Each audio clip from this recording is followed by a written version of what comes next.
ہمارے ہر پروگرام کے تمام کردار حقیقت اور اپنے تمام تاریخی پس منظر پر مبنی ہے۔ اس میں ہر طرح کے خیالی اور میتھیکل پہلوؤں سے پرہیز کیا گیا ہے، لیکن ویژول سچویشن کے اعتبار سے بعض جگہ پر اسکیچ ٹیکنک سے کام لیا گیا ہے، جو تصوراتی ہوتے ہوئے بھی حقیقت سے بہت قریب ہے۔ اور سارے پروگرام کے تمام تاریخی دستاویز قرآن مجید اور احادیث کے ساتھ ساتھ مختلف کتابوں سے لیے گئے ہیں، جو سند کے طور پر ہمارے پاس موجود ہے۔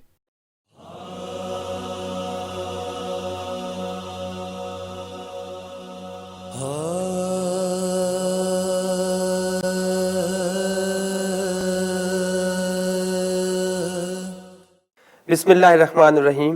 ناظرین سلام علیکم، میں ہوں حسن آصف۔ قتل حسین اصل میں مرگ یزید ہے، اسلام زندہ ہوتا ہے ہر کربلا کے بعد۔ ناظرین، آج پھر ہمارے ساتھ موجود ہیں جناب غلام عباس صاحب، ہمارے معزز مہمان۔ غلام عباس صاحب، آپ کا بہت بہت استقبال ہے کہ ایک بار پھر آپ ہمارے ساتھ اور ناظرین کے سامنے موجود ہیں۔ تو غلام عباس صاحب، آج کی ہماری گفتگو کا آغاز ہوتا ہے، دیکھیے یوں تو ہماری ساری جتنی بھی گفتگو ہے وہ تاریخ کی مناسبت سے ہے، تو آج بھی تاریخ کی مناسبت سے ہی ہم گفتگو کریں گے اور امام سید سجاد علیہ السلام کے سلسلے سے بات کریں گے۔ تو غلام عباس صاحب، آپ سب سے پہلے ہم کو یہ بتائیے کہ آپ امام سید سجاد علیہ السلام کی حیات طیبہ کیا ہے اور آپ کے والدین کے بارے میں۔ بسم اللہ الرحمن الرحیم۔ تمام تعریفیں اس اللہ کے لیے ہیں جو عالمین کا پروردگار ہے، اور لاکھوں درود و سلام ان ذوات مقدسہ پر جن کے صدقے میں اللہ نے اس کائنات کو خلق کیا ہے۔ بہت خوب۔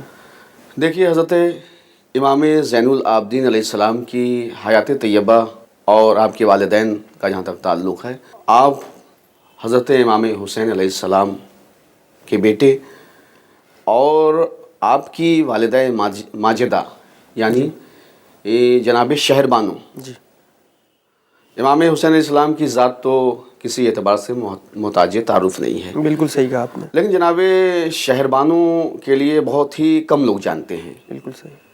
اس کا سبب یہ ہے کہ تاریخ میں لوگوں نے جناب شہر بانو پہ جو کتابیں لکھی گئی ہیں یا بہت کم خامہ فرسائی کی ہے اس سلسلے میں۔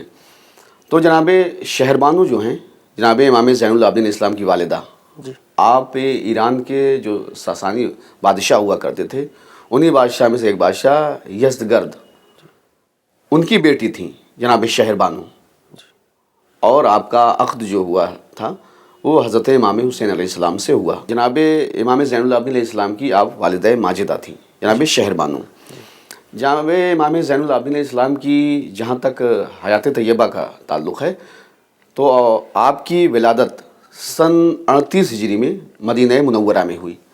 اور دوسری بات یہ ہے کہ آپ کی جو ولادت کی تاریخ ہے، بہت سے لوگ کہتے ہیں کہ 5 شعبان، بہت سے لوگ 15 جمادی الثانیہ، اور بہت سے لوگ 15 جمادی الاولیٰ، لیکن جو ہے اس میں 15 جمادی الاول جو ہے یہ زیادہ لوگ مستند ہے، 15 جمادی الاول یہ زیادہ مستند ہے۔ تو اس اعتبار سے اگر آپ دیکھیں تو حضرت امام زین العابدین علیہ السلام کی ولادت جو ہوئی ہے اس کے 2 سال بعد حضرت علی ابن ابی طالب علیہ السلام کی شہادت واقع ہو گئی ہے۔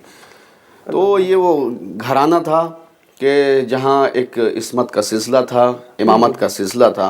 آپ بھی امامت کی چوتھی کڑی ہیں، امام زین العابدین علیہ السلام۔ بہت خوب، بہت اچھی آپ نے بات بتائی کہ سلسلہ عصمت کی، یعنی یوں تو دیکھا جائے واقعی میں چوتھی کڑی رہے ہیں آپ۔ آپ کی اولاد کا ذکر ہوتا ہے تو ہم جاننا چاہتے ہیں، خاص کر ناظرین کو بتائیں آپ کہ آپ کی اولاد کے بارے میں۔ جی دیکھیے، یوں تو آپ کی اولاد میں جناب زید ابن علی، جناب عبداللہ اور بھی اولادیں آپ کی ہیں، لیکن جناب امام محمد باقر علیہ السلام، ان سب آپ کی جو بیٹے ہیں ان سب میں آپ کی نمایاں شخصیت تھی امام محمد باقر علیہ السلام کی۔ اور امام محمد باقر علیہ السلام جو ہیں، یہ بھی واقعات کربلا جو واقع ہوئی ہے، جو ہوا ہے واقعہ کربلا، اس میں آپ کی عمر 4 یا 5 برس کی تھی۔ آپ بھی امام زین العابدین علیہ السلام کے ساتھ کربلا میں تھے۔ تو امام زین العابدین علیہ السلام کے بعد جو منصب امامت پہ فائز ہوئے ہیں وہ آپ کے بیٹے امام محمد باقر علیہ السلام ہوئے ہیں. اور جہاں تک بیٹیوں کا تعلق ہے تو آپ کی 4 بیٹیوں کا تذکرہ کتابوں میں ملتا ہے, روایتوں میں ملتا ہے, جن کا نام ام کلثوم, خدیجہ, فاطمہ, علیہ وغیرہ ہے. تو امام زین العابدین علیہ السلام کی جو اولاد ہیں ان میں امام محمد باقر علیہ السلام آپ کے بعد منصب امامت پہ فائز ہوئے. بہت خوب غلام عباس صاحب, آپ نے بہت اچھی بات بتائی کہ یہ اخلاق ہے, اور جہاں پہ ہم اخلاق کی بات کریں کہ جس طریقے سے حضرت محمد مصطفیٰ صلی اللہ علیہ وآلہ وسلم, آپ کے داماد حضرت علی ابن ابی طالب علیہ السلام, آپ کے بیٹے امام حسن امام حسین علیہ السلام, یعنی اسی طریقے سے ایک سلسلہ چلتا رہا ہے. اور آپ کے سبھی جانتے تھے جو کردار اور آپ کا اخلاق تھا اس سے سبھی وابستہ ہیں اور سبھی جانتے ہیں. تو جتنے بھی ہمارے امام ہیں تو ہم جاننا چاہتے ہیں کہ خاص کر آپ کا جو اخلاق تھا امام زین العابدین علیہ السلام کا اخلاق, آج دیکھیے جو شہادت ہے, آج شہادت کے شہادت کی تاریخ اس کے عنوان سے جی, تو ہم جاننا چاہتے ہیں خاص کر آپ دیکھیے بہت مصائب اٹھائے امام زین العابدین علیہ السلام نے, واقعات کربلا کے بعد بہت مصائب اٹھائے. اپنی پھوپھی بی بی زینب سلام اللہ علیہا کے ساتھ کس طریقے سے آپ جس وقت کربلا میں واقعہ ہوا ہے آپ کے سامنے پیش آیا, تو آپ جب چلے ہیں تو وہاں سے آپ نے کس طریقے سے امام حسین السلام کے مشن کو آگے بڑھایا. تو ہمارا بھی وہی کام ہے, ہم بھی ان کے مشن کو آپ نے پورا کیا, اب جو مشن آپ لے کے چلے ہم اس کو پورا کریں. تو بہت اچھی بات ہے. تو ہم اخلاق کے بارے میں جاننا چاہتے ہیں کہ آپ امام زین العابدین علیہ السلام کے اخلاق کے بارے میں بھی کچھ ناظرین کو بتائیں. بالکل, دیکھیے امام زین العابدین علیہ السلام کا جو اخلاق تھا, آپ کے اخلاق کی جو نظیر ہے وہ نہیں ملتی ہے. آپ اس طرح سے دیکھیں کہ امام زین العابدین علیہ السلام, ایک شخص آیا اور آنے کے بعد امام کو بہت برا بھلا کہتا ہے, برا کہتا رہا, لیکن امام اپنے اصحاب کے ساتھ کھڑے سنتے رہے, لیکن امام نے کچھ نہیں کہا. اور یہاں تک کہ وہ شخص جب دیکھ لیتا ہے کہ امام کچھ نہیں کہہ رہے ہیں تو آخر میں وہ واپس چلا جاتا ہے, چلا گیا. تو امام کے ساتھ جو لوگ موجود تھے انہوں نے کہا, فرزند رسول آپ نے کچھ نہیں کہا, اس سے کوئی جواب نہیں دیا. تو اس وقت امام زین العابدین علیہ السلام فرماتے ہیں کہ آؤ میرے ساتھ چلو. اصحاب کے ساتھ آپ چلے, کہاں؟ اسی شخص کے گھر. اب جو اس کے گھر پہنچے, دروازے پہ دستک دی, آواز دی, تو جیسے اس نے امام زین العابدین علیہ السلام کی آواز سنی, فوراً پہلے تو وہ گھبرا گیا. گھبرا اس لیے گیا کہ اس نے سوچا کہ میں نے زین العابدین کو برا بھلا کہا ہے, ان کی شان میں گستاخی کی ہے, شاید وہ مجھ سے اس بات کا بدلہ لینے آئے ہیں. خیر ڈرتا ہوا اس نے کسی طرح سے دروازہ کھولا. اب جو دروازہ کھولا تو امام زین العابدین علیہ السلام نے اس سے کہا کہ بھائی ابھی تو نے جو باتیں میرے سلسلے میں کہی ہیں, اگر وہ تیرا کہنا صحیح ہے تو پروردگار عالم سے میں بخشش کا طلبگار ہوں, اور اگر مجھ میں نہیں ہے وہ ساری باتیں جو تو نے کہی ہیں تو پھر اللہ تجھے بخش دے, معاف کر دے. اب جو امام زین العابدین علیہ السلام کا اس نے یہ انداز دیکھا, یہ جو ہے رحم و کرم کا طریقہ دیکھا, تو فوراً شرمندہ ہوا, اپنی غلطی سے شرمندہ ہوا, نادم ہوا اپنی بات پہ, اور احساس ندامت میں اس نے فوراً جو ہے امام زین العابدین علیہ السلام سے معافی مانگی, پیروں پر گر جاتا قدموں پر, اور کہتا نہیں اے فرزند رسول میں غلطی پہ تھا, میں نے جتنی باتیں کہی ہیں وہ آپ کے اندر نہیں ہیں, میں غلطی پہ تھا. تو ایک شخص جو امام کے سامنے امام کو برا بھلا کہہ رہا ہے, دوسرا ہوتا تو اس بات کا جواب دیتا اسے, لیکن حضرت امام زین العابدین علیہ السلام نے اس سے کچھ نہیں کہا. یہ تھا آپ کا اخلاق. اور دوسری جہاں تک بات ہے آپ کی عظمت کے بارے میں, آپ کی عظمت دیکھیے کہ آپ ایک روز زید بن اسامہ جو بیمار ہوئے تو امام ان کی عیادت کے لیے گئے. جب عیادت کے لیے گئے تو انہوں نے جیسے چوتھے امام زین العابدین علیہ السلام کو دیکھا, وہ رونے لگے. جب رونے لگے تو امام زین العابدین علیہ السلام نے پوچھا رونے کا سبب کہ کیا بات ہے, کیوں رو رہے ہو؟ تو کہا فرزند رسول میں اتنے دینار کا فلاں شخص کا مقروض ہوں, اور مجھے ڈر ہے کہیں ایسا نہ ہو کہ یہ میرا وقت آخر ہو, اور میں اگر اس دنیا سے گزر جاتا ہوں تو میں اس کا مقروض رہ جاؤں گا, اس کے قرض کی ادائیگی نہیں کر سکوں گا, تو میں اس بات پہ رو رہا ہوں. امام نے کہا گھبراؤ مت. امام نے کہا گھبراؤ مت. فوراً امام نے اس کے جس کا مقروض تھا وہ